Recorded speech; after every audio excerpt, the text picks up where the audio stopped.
welcome to another episode of the Mannschrecks. I'm Sarah. And I'm JJ. And welcome to our podcast. There you go.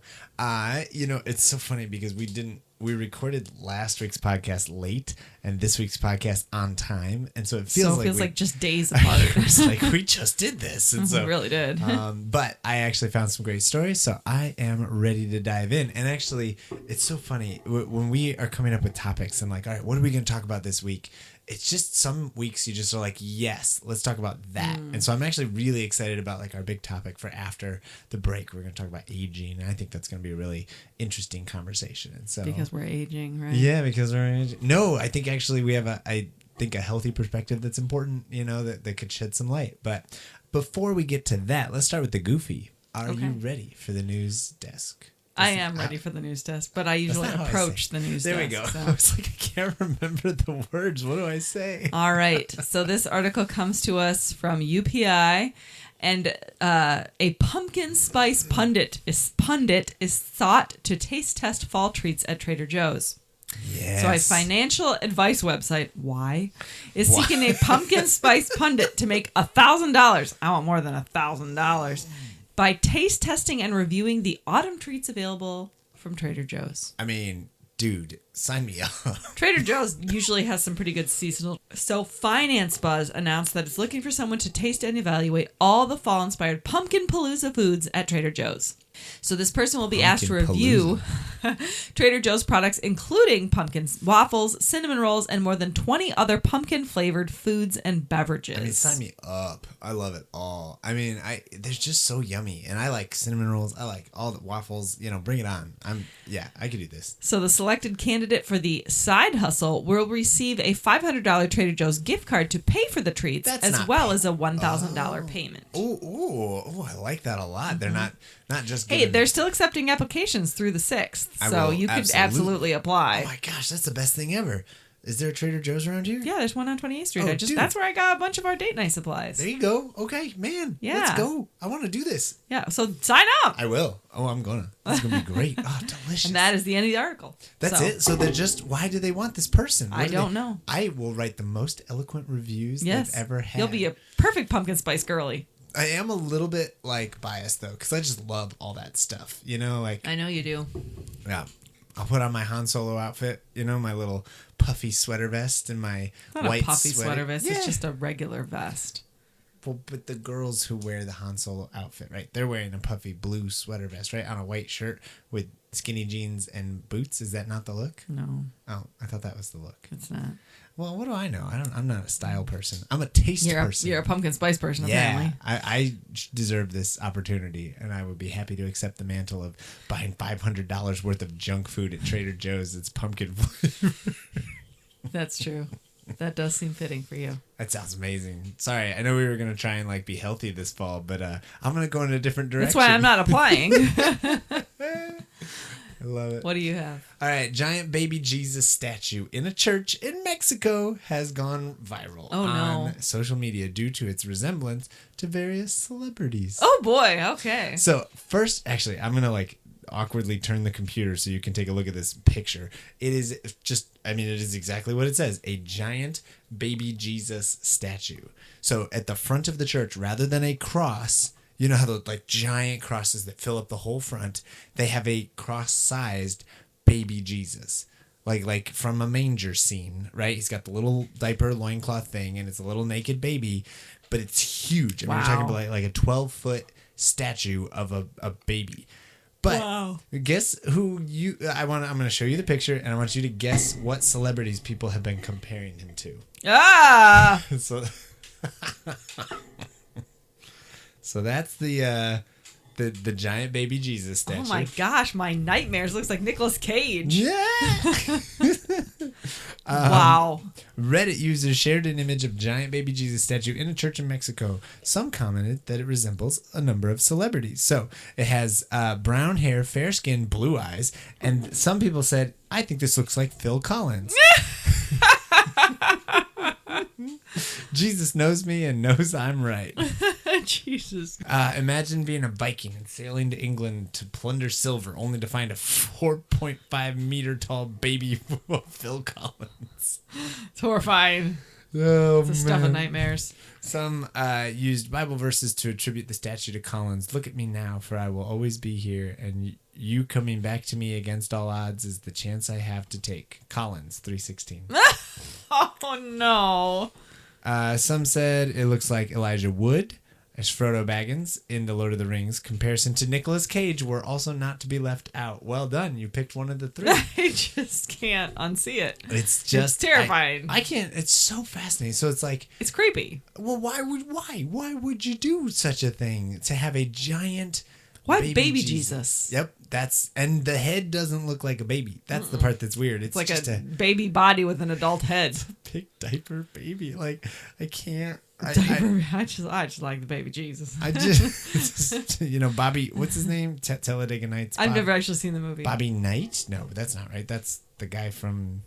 That's the basketball coach. From the Bobby Night Ranger cover band. Park and Rec. Oh Ding. gosh.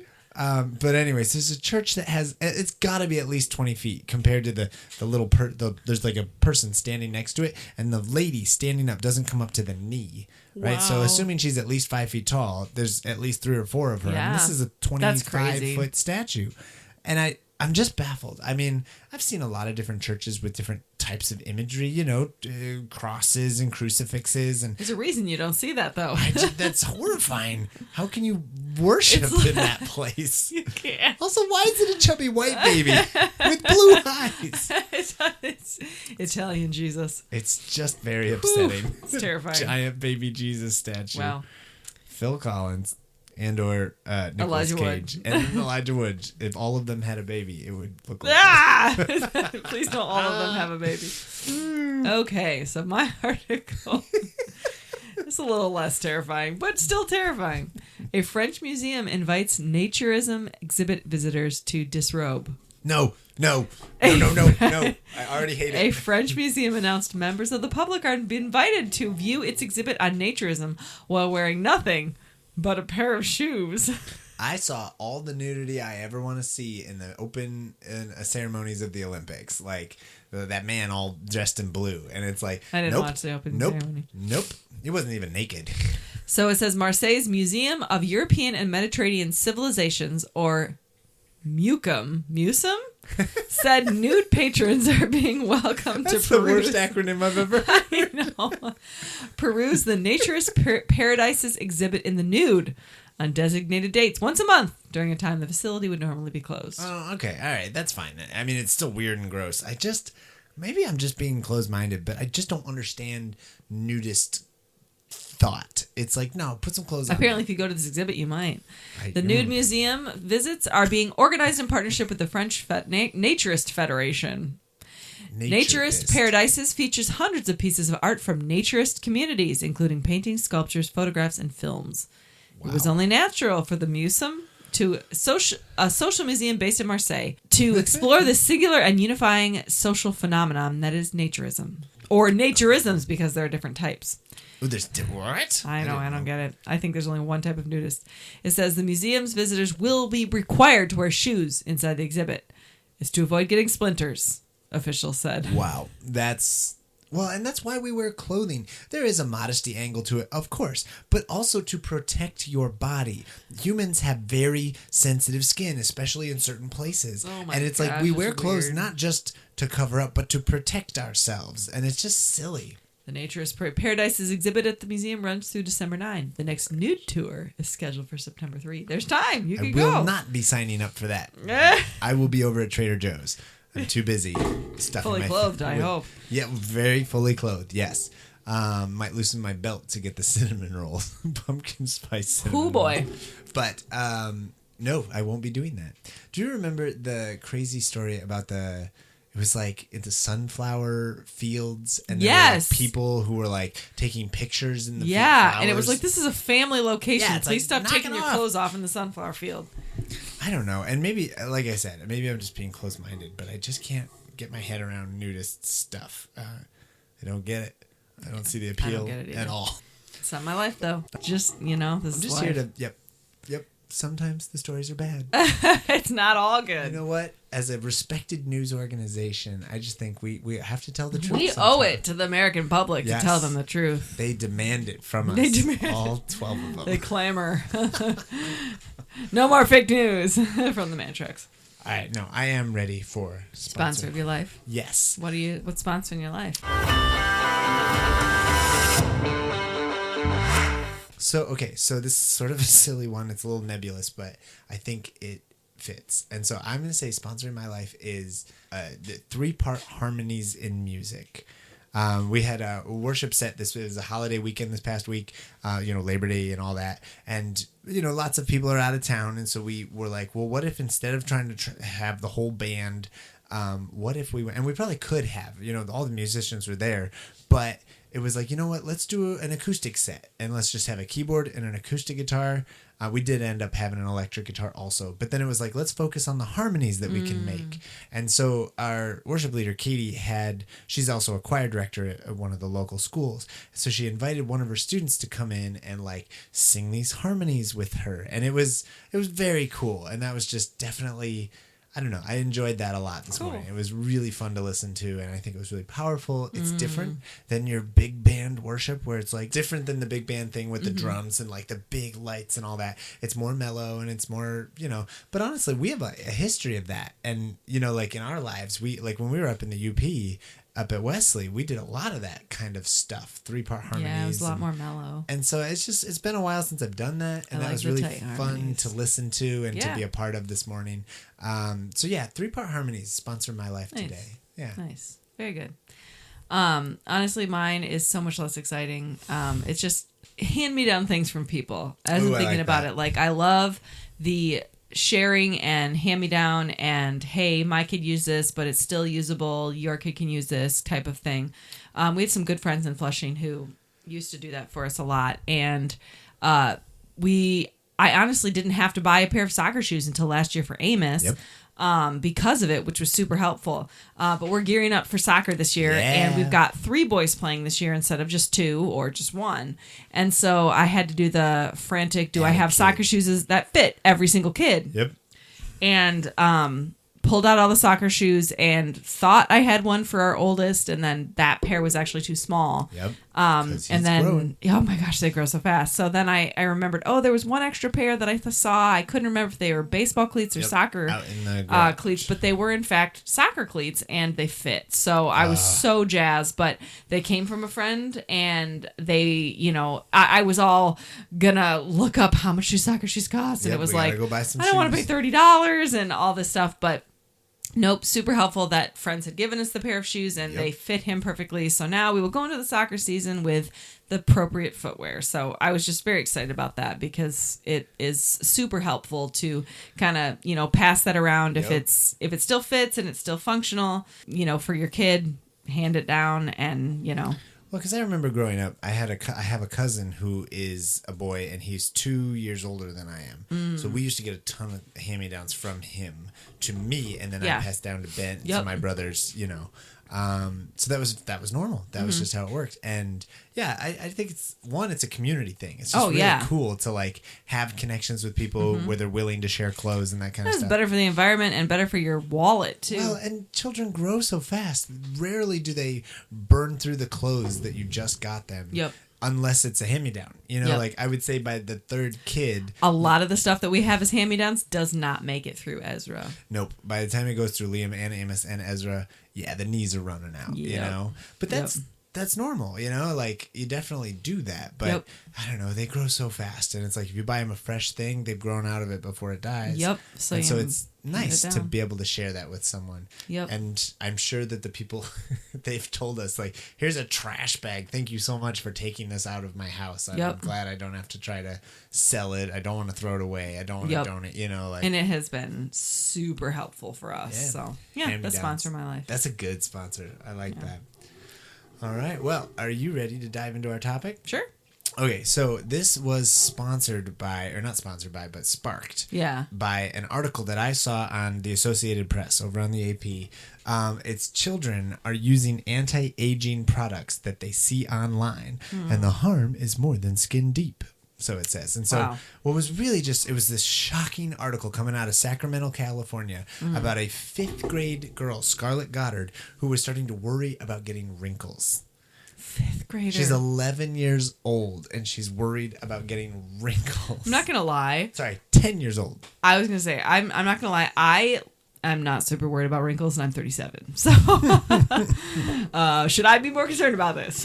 Well, and it's so, and actually, there's an element of the screens and what Instagram and TikTok can do to people. So it says by the time she turned 10, this young lady, Scarlett, and her friends were spending hours on TikTok and YouTube watching influencers tout products for achieving today's beauty aesthetic, which is a dewy, quote-unquote glowy, flawless complexion. You lost me at a 10-year-old spending hours a day on TikTok. Yep. I'm sorry. I cannot relate. As a 37-year-old, I do not spend hours on TikTok. And also, children should not be on smartphones. I think that they should not be on TikTok. No one should be on TikTok. Well, like, most of the people on TikTok are using filters anyway. It's not real. Well, and it's not real. And I think we've made the case that anyone under the age of, I would say like 25, but like 16, should not be on social media. It's just disastrous. Oh, I especially fully agree. For young women. It just destroys their self-image, their self-worth. They feel garbage about themselves. Wow. Their, depression skyrockets, self-worth plummets. It's really drastic, the effects that social media and YouTube and TikTok can have on these young girls. 10 years old. 10 years old. I wish we were not so obsessed with how we look, because literally that bears no weight in your value as a human and what you contribute to society. And see, that's been an interesting thing for me, because I grew up very much with that teaching in my house. My parents, both my mom and my dad, were like, it doesn't matter what you look like. Your value is based on who you are and what you do more than what you look like. And they really kind of drilled that into us. And yet I have found, when I was younger, I used to be like, yeah, absolutely, doesn't matter, so I don't care what I wear. And I would dress really goofy, and I would just do whatever I wanted, and I would be kind of outlandish and wear ridiculous things like bright red pants or bright orange shirts, or, things that were like... Fingerless gel gloves. Yeah, I would just look ridiculous on purpose for fun, because that was just fun to do. And then I kind of realized it's like, yeah, but the way you present yourself to the world does have an effect on how serious people take you. When I became a pastor at 25, and I kind of look super young, people weren't really ready to take me seriously. So I wore a lot of suits in the early days. Like, I dressed up because I had to really dress the part to be taken seriously. Mm-hmm. Now I'm 35 and I have, people... I still get the you look really young vibe, but that almost works to my benefit now. Mm-hmm. But it's like, I do think our culture and our world is very obsessed with looks, and so it can be a tool in the tool belt to like look a certain way that helps you get ahead. It's like dressing professionally for an interview. Mm-hmm. Like that is a good thing. I wish the world didn't care. But why are we pushing 10-year-old girls to wear anti-aging cream? Like that, it's just mind-boggling, because I don't even use anti-aging cream, and I am aging. Well, you shouldn't use and that's another thing. I guess I don't understand why we are so obsessed with not growing old. It's literally going to happen to everyone. Whether or not you look old, you will be old. You could look like a plastic Barbie doll and you will still die. Yep. You will literally not live forever. So why do we have to pretend like we will live forever? Yep. This obsession with like eternal youth, like... Well, and the fact that a TikTok and YouTube influencer can convince a 10-year-old that they don't have a dewy, glowy, flawless complexion. It's like, you're 10. Gosh. That's actually one of the features of being 10, is that you have that like baby squishy soft That's what skin. Everyone is going for. I mean, like, you literally have already... You have the skin that everyone wants. Yeah. Your kid, your child. So what is it you think's going to change? You're like, they would kill for your skin, a 10-year-old. You know what I mean? Like, you're 10. And so this young lady developed an elaborate skincare routine using facial cleansers, mists, hydrating masks, and moisturizers at 10 years old. I'm going to go out and say I didn't even know what face wash and stuff was until I was like in high school and I started breaking out. Like, I literally don't even think I use anything more than face wash. Yeah. Like, I didn't even use soap on my face. I did nothing to my face until I was like 13. And then I started thinking about it. But like, Are you kidding me? Yep. I didn't know what a mist was. I didn't even know what moisturizer was. Well, and it's not good for you. So this young lady, one night, her skin began to burn intensely and erupted in blisters. Heavy use of adult-strength product had wreaked havoc on her prepubescent skin. Terrible for your microbiome. Like, you can't do that to your skin's barrier. I didn't want to get wrinkles and look old, says Scarlett, who recently turned 11. If I had known my life would be so affected, I never would have put these things on my face. So, if you known your life would be so effective, you would have closed the phone and walked away. Oh my gosh, it's so interesting. That makes me so sad. Doesn't it though? And I'm hopeful that our generation, like we as like millennials, have pushed back against a bunch of the narratives that came with boomers and Gen X. You know, like one of the ones we talk about is the death of the "I hate my spouse" joke. Yeah. Right? Like you go back a generation, boomers definitely, and a little bit even in Gen X's, it's like my wife drives me crazy, the old ball and chain, or my husband's the worst, and like making fun of each other by like pretending to hate each other. But millennials are the first generation to be like, no, that's weird. We like our spouses. We are totally on board and we want to be around our spouses, and that's cool. Yeah. And so it's like the death of the "I hate my spouse" joke. I would also love for us to be the death of what am I even saying? a repulsion to growing. Yeah. It's like it's okay to be. You can't freeze yourself in time. Like, it's just not going to happen.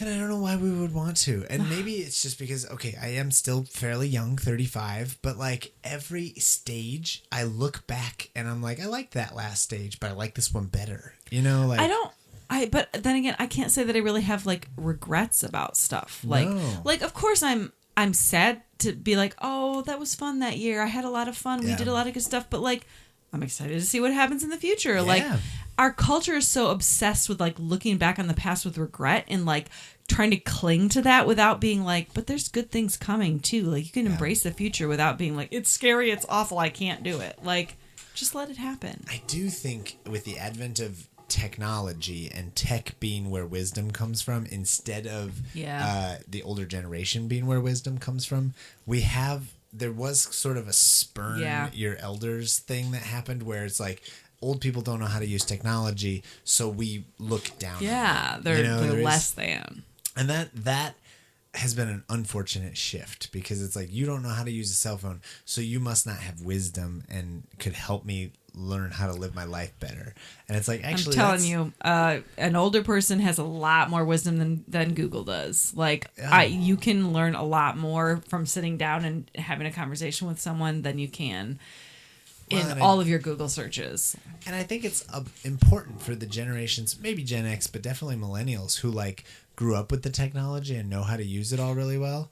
It's really important for us to, as we age, to pass it on. Like I've bumped into Gen Z and it's like they're good with tech, but they're not great. They don't have a lot of the basic life skills they need. And it's like, I need to like teach you things. I need to like help you figure out how to be an adult in the real world because you didn't pick that up somewhere along. Like you might know more how to go viral on TikTok, but you don't know how to like reset your phone when it's stuck. It's like, there is a lot the older generation can teach the younger generation about resiliency. Yeah, like a lot.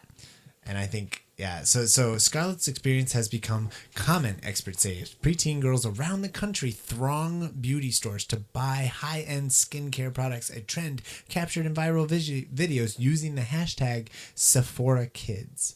Hashtag #SephoraKids. Sephora should not be in a child's accessible life for someone under the age of 16. Now I don't know.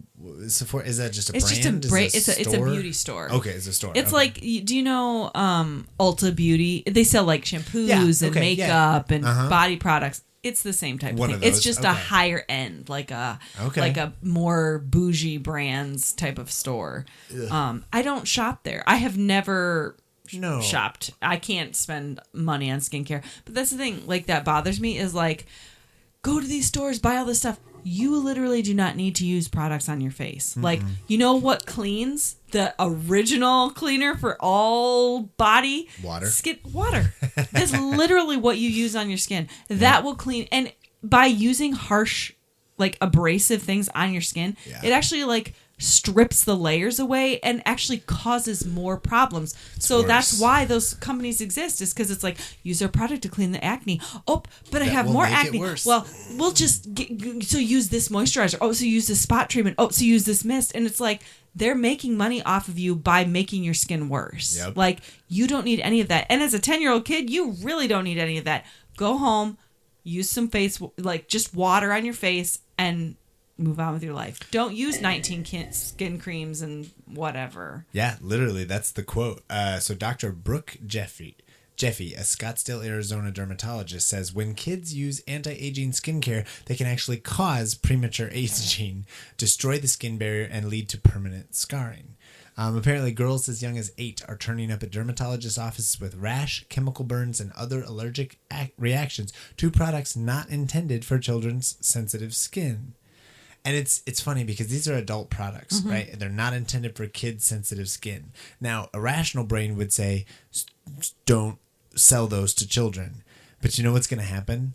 They're going to start releasing kid versions, right? Awful. Oh, it's good for gentle skin. Yeah. And it's like, no, that's just capitalism 101. If you can turn it into a product and sell it.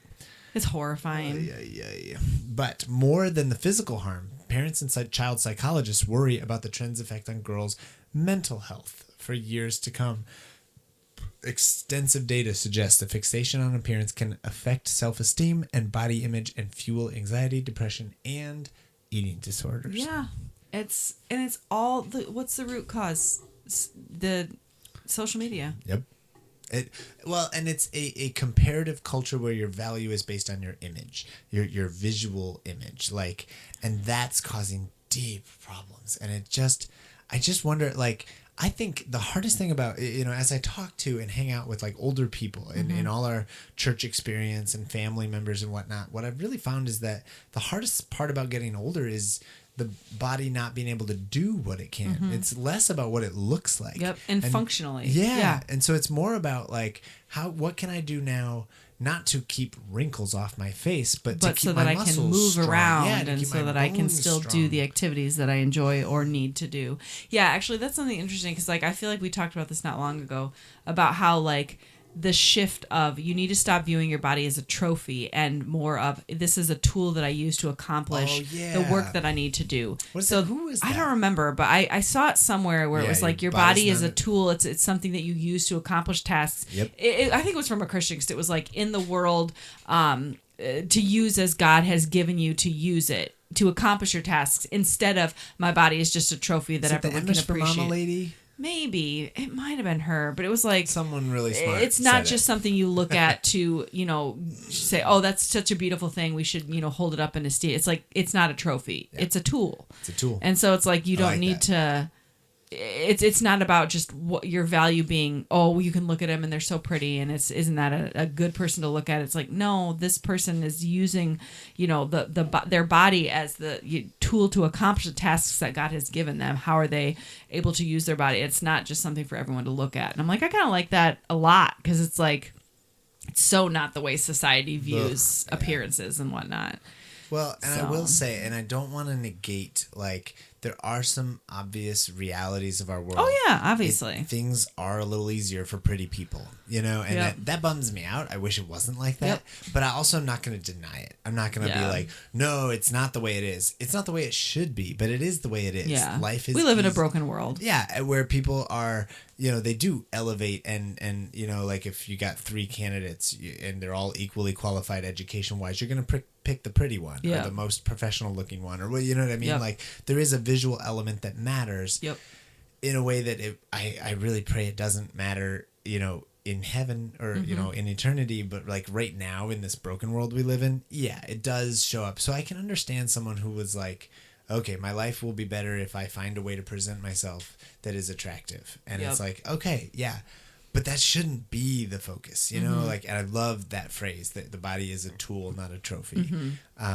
That it means more about taking care of your body so that it can be in a good condition. Not I want to be skinny because I want to be skinny, but I want to be skinny or just healthy, and that's the part that really matters. And I do think that I just think we are not paying enough attention to the psyche of children. Right? Yep. Well, and okay, we're paying attention to it in the wrong ways. We're so Yep. obsessed with their anxiety and depression, but we're not. How do I say this? It's like, oh no, we don't want our children to encounter obstacles, and we want to protect them and keep them in soft and cushy upbringing so they don't ever face obstacles. But we're not teaching them how to be resilient and like handle rejection of the way you look. And it's like, yeah, you should teach a kid. I don't think I'm saying this very well, but I just kind of get what you're saying. I just wish we could do a better job teaching young women to value themselves. And I say young women, it's all kids, right? Yep.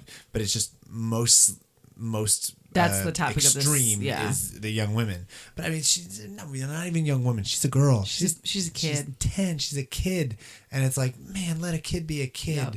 and don't make them obsess about what they look like. It just Kids at 10 years old should be playing outside. They should be, playing games with their friends. They should be hanging out, doing reading or whatever. But they should definitely not be on TikTok. And they definitely should not be worried about their nightly skincare routine. Like, there's so many more important things that you could be doing with your life. At 10 years old, you're just a kid. You're growing. You don't need to have a skincare routine. And you definitely don't need to be worrying about aging. Well, and I like if somebody had a skincare routine, because I have friends who have struggled with, acne and different things. And it's like, I have to wash my face or else I will break out like crazy. And it's like, okay, so you have a cleaning routine. That's different than I'm trying to avoid wrinkles. Like that's not the focus. The health of my face is the focus. And it's like, all right, I can get on board with that. If you're doing something that is good for your skin or doing something as an adult. Yeah, an sorry. adult. I'm sorry. That's Not what I meant. as a I'm talking 10-year-old about child. people my age. Yeah. Yes. People,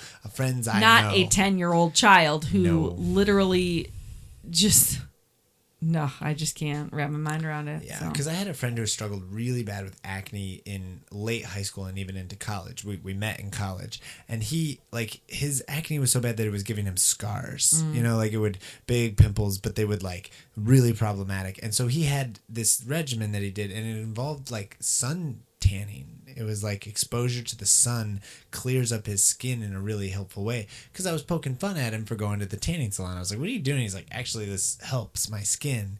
And I was like, whoa, I didn't even know that. And vitamin D is that really actually was important really for your cool. skin. Yeah. And he's like, because it was affecting his skin so badly, he was getting scars. Like it was damaging him. And I was like, okay, like that I'm all on board with. Like that just felt like something that made sense and was good for him. And a health level As an adult. Yeah. Yep. He was 20. Was not a 10-year-old child worried about getting wrinkles. No.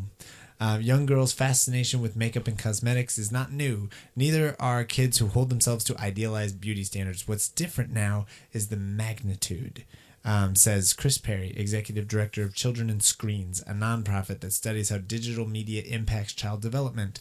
Ding, ding, ding. That's what we were saying. It's just girls are bombarded with idealized image of beauty that establish a beauty standard that could be very hard, if not impossible, to attain. I'm going to go out on a ledge and say it is impossible to attain. There's filters. Everybody on TikTok's using filters. They're not real people. Nope. That's not really their face. It wasn't like the picture you see is probably not the first picture they took, right? They had to get the angle just right. They had to get use their ring light. Yeah, exactly. You got to get the lighting set up, everything. And it's like that really creates this weird, unhealthy pressure that we put on each other. And this is not a new conversation on the social media element, but when people just hold that up, like I see what you do and then I see what I see in the mirror and it just doesn't match, and that makes me hate myself. And it's so It is so messed up. It's I don't sad. know. It's heartbreaking, but I appreciated this article because it kind of shed some light. It was like, okay, let's talk about how dangerous and terrible this is. That's awful. And I'm hopeful that because there is a massive push right now. We've talked about it before. Jonathan Haidt, his book, The Anxious Generation, which we are both reading currently, and he has this massive push to create phone-free schools. He's trying to get cell phones out of the schools. Yep. Some of them are creating phone-free classrooms, but the kids still have the phones in the hallways. And he's like, no, you got to get it out of the schools entirely so that the kids will talk to each other in the hallways. Like Yeah. the social interaction that you get in the hallway between classes without a phone is one of the more important developmental aspects of a child's life. Yeah, I had sent that thing to you a while back too about the Hang 10 movement from Justin Whitmell Early, who wrote The Habits of the Household.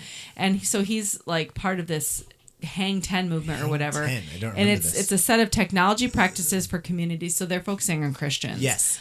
Who want to receive the gifts of technology while fighting against its evils. So it's not a set of rules, it's a vision for how we can communally raise children to use technology for good. And I really like this. So it's broken up into 3 categories: communal, household, and personal. So community practices are waiting until 10th grade for smartphones or social media, no phones in schools or other teaching settings like church, encourage important conversations face-to-face, and then adopt communal aspirations. So for household practices, there's no phone, there's phone-free zones. So a zone like where a phone is not allowed. We always place screens in public places. So if we're on our cell phone, we're in a public room with other people, we're not in our room by ourselves with our cell phone. And then we have homes for our phones. So like when we come in the door or something, my phone rests in this little shelf or whatever. That's where everyone puts their phones. And then for personal practices, you own your settings, so your settings don't own you. You wake up before your phone and you go to bed after your phone. I remember that. So you don't immediately put your phone up to your face the minute you wake up. That's something that he talks about in his book too. And then which he got from the TechWise family, Andy Crouch. Barty Crouch. Barty Crouch is from Harry Potter. Sorry. But he had some great screen practices. Okay, so then just really good technology use and how you can be really intentional. I'm sorry, I can't get past it. Okay, anyway, so it just made me think about that because this is really good, really good practices for being intentional about our use of technology and how we can kind of push back against just kind of what seems to be what everyone thinks is inevitable for our society as far as kids in social media and technology use. So you can search hashtag Hang10 movement or whatever, it'll come up.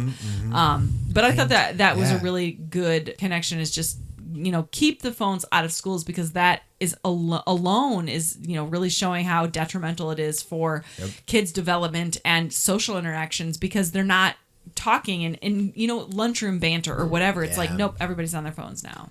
So, and I just think it all fuels, and I guess and this wouldn't be good, right? Like, I'm pretty anti social media for kids, growing as more and more research comes out, the stronger my position becomes on this.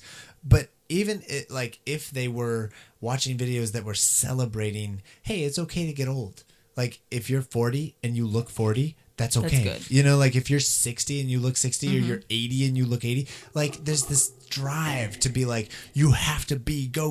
Like, I mean, in our politics, right? We've got, when Joe Biden he's 81 or something like that, and they kept trying to hide the fact that he was aging, and it's like, at some point, let the man be 81. You don't have to go. It's like the phrase that this often pops up in a lot of the community groups I'm a part of on social media, Instagram or whatever, and it's like, it's okay to look like you had a baby because you had a baby, because you did. Like, why are we trying to pretend I didn't just give birth?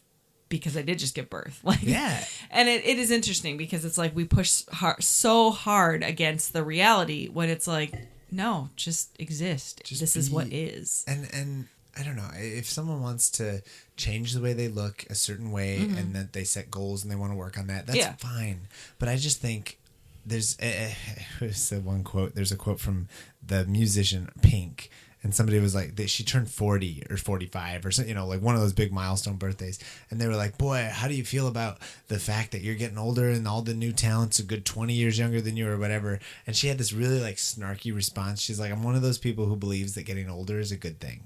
And it was just kind of like I've continued to be alive successfully, and it's like, ta-da. And I love that. I'm not trying to grasp at the past and claw my way back to what was. I think if you do that, if you spend, what's that line of if you spend all your time looking in the rearview mirror, you're going to run over everything in front of you. And it's like, you're going to miss every stage if you spend all your time looking back at the previous stage. Like I look back at high school, even college, even the early years of our marriage. Like I loved all those stages, but I really like the stage we're in now, and I'm looking forward to the next stage. Like, and I do think there is an element of, because I have a lot of friends who have aged into their 70s and 80s, even their 90s, and it's hard.